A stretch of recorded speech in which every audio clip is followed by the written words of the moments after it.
A trinomial that's the square of a binomial is called a perfect square trinomial. And this is related to special binomial products from chapter 5.4.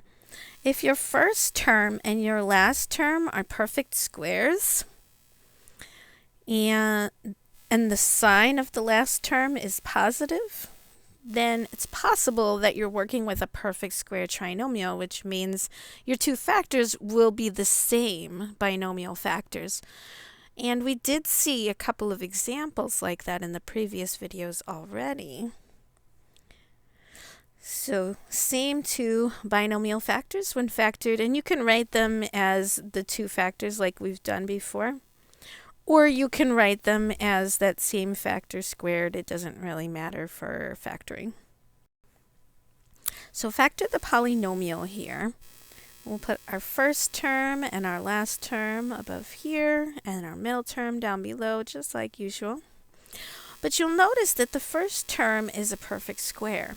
That's the square of 4x, right? And your last term is a perfect square. That's the square of y.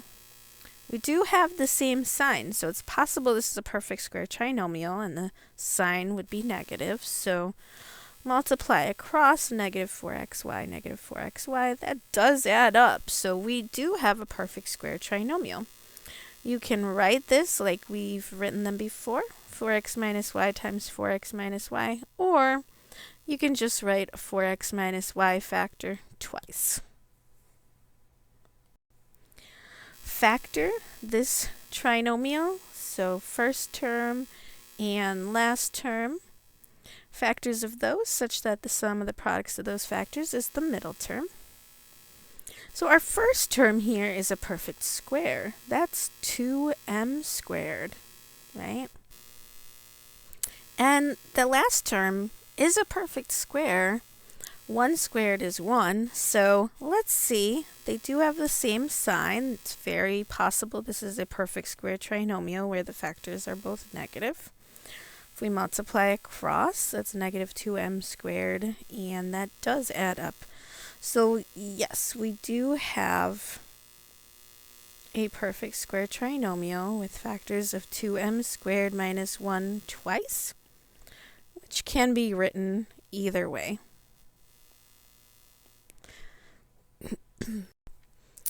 Another example here, a trinomial, so we want factors of the first and the last term with our middle term as our adding goal. And the first term is a perfect square, so let's try 5x for those. The last term is a perfect square of 3. They do have the same sign, so it's possible we have a perfect square trinomial where both of these are positive. So multiply across, that's 15x and 15x, and that does not add up. So does that mean that this is a prime polynomial? No. What that means is that this is not a perfect square trinomial. So let me just erase what we have here. So we tried 5 times 5 with 3 times 3, and that didn't work. But why don't we try something else? Why don't we try 5 times 5 with, say, 9 times 1? So they did have the same sign. They're both positive. We do know that. Multiply across, we have a positive 45x and a positive 5x, which does add up. So this is factorable. Let's take our cross terms for each of these factors. 5x plus 9 and 5x plus 1. So even though this is not a perfect square trinomial, we thought it was because the first and last terms are perfect squares, it's still factorable, so you have to keep trying all of your possibilities, even if it's not a perfect square trinomial.